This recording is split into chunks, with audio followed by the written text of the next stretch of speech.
A convite da UCI, hoje vamos falar sobre poupança de energia e de água em casa. Vão ser dicas que vão ter em conta o conforto, mas também, claro, a sustentabilidade. Dicas simples em que todos ficamos a ganhar. Sabia que 25% da sua fatura de energia ao final do mês é para aquecimento das águas sanitárias? Ou que, quando abre uma torneira e deixa 1 minuto de água a correr, gasta cerca de 10 litros de água? Existem pequenos truques que podemos utilizar para poupar água e energia nas nossas casas, sobretudo nas zonas da casa de banho e da cozinha. O frigorífico, por exemplo, é um dos eletrodomésticos que mais energia consome, até porque está sempre ligado. No entanto, nós podemos fazer algumas coisas para ajudar a reduzir o consumo de energia, como ter o frigorífico sempre muito bem limpo e arrumado, abrir a porta o mínimo de tempo possível para evitar perdas de energia, perdas de frio e, se vamos escolher um frigorífico novo, optar por eletrodomésticos mais eficientes, ou seja, se formos escolher um frigorífico e estivermos indecisos entre uma categoria A ou A+++, o último pode ter um ganho de eficiência de cerca de 40% sobre a categoria A, portanto vale a pena considerar. O forno também é um dos eletrodomésticos que mais consome. Em regra geral, tudo aquilo que aquece muito ou arrefece muito tem consumos energéticos bastante elevados, mas ainda assim há algumas coisas que podemos fazer para minimizar estas perdas de eficiência do forno. Em primeiro lugar, podemos tentar utilizar o pré-aquecimento e colocar logo a comida enquanto o pré-aquecimento está a funcionar e deixá-la lá até depois continuar na temperatura estabilizada. Podemos ainda desligar o forno uns minutos antes de terminar a cozedura. O calor residual do próprio forno vai funcionar muito bem para continuar a cozer e se estivermos no verão, convém não ligar o forno. Se estivermos no inverno, podemos aproveitar no final para deixar a porta entreaberta e deixar o calor ajudar a climatizar a nossa casa. Ainda sobre formas de cozinhar, é importante falar sobre a água, porque a água que já foi cozinhada pode voltar a ser utilizada. Se fizermos, por exemplo, cozermos leguminosas, cozermos legumes, podemos perfeitamente utilizar a água da cozedura para misturar em sopas, risotos, estofados ou mesmo para um caldo de legumes. Para a poupança de água, quando estamos a cozinhar, e não só, é importante que as nossas torneiras tenham redutores de caudal, que são uma espécie de uns filtros que são colocados no bocal das torneiras, que geralmente hoje em dia já vêm com as torneiras, mas para quem não tem, podem ser adquiridos em lojas de especialidade, e que o que vão fazer é criar uma rede e a água a passar pelos buraquinhos, fazendo com que o caudal seja mais reduzido, daí se chamarem redutores de caudal. Podemos passar de um consumo de cerca de 10 litros de água para 6 litros de água, 7 litros de água por minuto, só com esta medida. Segundo o projeto Drawdown, utilizando termostatos inteligentes, podemos poupar cerca de 7 gigatoneladas de dióxido de carbono equivalente para a atmosfera até 2050. E o que é que isso significa na prática? Se tiverem sistemas de aquecimento mais centralizados, como por exemplo ar-condicionado na vossa casa, podem ter um termostato que, quando chega à temperatura ideal que vocês programam, desliga automaticamente todos os equipamentos.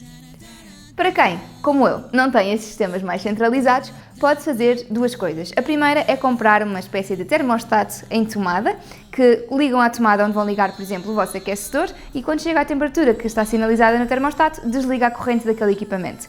Ou então, podem optar por uma solução ainda mais simples, que é do temporizador. Veem mais ou menos quanto é que demora uma sala, uma divisão que queiram aquecer, a aquecer efetivamente. E assim, na vez seguinte que forem ligar o aquecimento, já programam para, ao fim de 1 a 2 horas, desligar o aquecimento ou a fonte de energia que estiverem a utilizar. A manutenção da nossa roupa é um dos gestos mais sustentáveis que podemos ter no que diz respeito ao consumo de moda. Portanto, preservar aquilo que temos e fazer durar muito tempo. E uma das coisas que convém fazermos é evitarmos lavagens excessivas para preservar a nossa roupa, as nossas malhas, os nossos tecidos durante mais anos. Para conseguirmos não lavar tanta roupa, uma das coisas que podemos fazer é colocá-la a arejar. E se colocarmos a arejar dentro do nosso chuveiro ou pendurado no nosso chuveiro, temos aqui um 2 em 1. É que o vapor da água do duche, da água quente do duche, vai fazer com que a roupa fique automaticamente passada. Assim poupamos água na lavagem da roupa e poupamos energia no não passar a ferro. Ainda dentro do chuveiro temos um truque para poupar água. A água de aquecer o banho vem no início geralmente fria, enquanto as águas não aquecem, e isto pode significar, por exemplo, se demorar 30 segundos a vir água quente, que gastamos cerca de 5 litros de água. 5 litros de água é um garrafão de água que podemos perfeitamente utilizar, sendo água potável, para cozinhar, para lavar o chão, para descarregar o autocolismo, para mil e uma coisas, portanto não temos de deixar essa água ir pelo cano abaixo. Provavelmente já ouviu dizer muitas vezes ao longo da sua vida que devia fechar a torneira enquanto se ensaboa, não deixar a torneira aberta quando lava os dentes, Mas duvido que tenha ouvido muitas vezes dizer que deve colocar, por exemplo, o termoacumulador mais perto da zona onde toma banho, isto para fazer com que a água quente chegue mais depressa e se desperdice menos água no ato do aquecimento. Ainda em relação ao tema do aquecimento das águas, nós hoje em dia temos termoacumuladores, os termoacumuladores até já estão mais inteligentes e já se adaptam aos nossos horários de banho para aquecerem e arrefecerem a horas certas. E se ainda tem uma caldeira antiga, poderá estar na altura de ponderar ou avaliar a colocação de um termoacumulador que é mais seguro e mais eficiente. Sabia que com uma descarga de autocolismo pode gastar entre 7 a 12 litros de água? Estamos a falar de água que vai limpa para o autocolismo, mas que não necessita. O que podemos fazer é utilizar, por exemplo, águas que já não estão próprias para consumo, mas que podemos utilizar nas descargas, como por exemplo as águas dos banhos dos bebés, que estão na banheira. Podemos pegar numa vasilha grande que tenha pelo menos 4, 5 litros de água para ter força suficiente para a descarga e podemos mergulhá-la na banheira dos bebés e despejar, ou a nossa própria água de aquecer o banho. Se tomarmos banho em cima de um alguidar, conseguimos poupar essa água e usá-la nas descargas.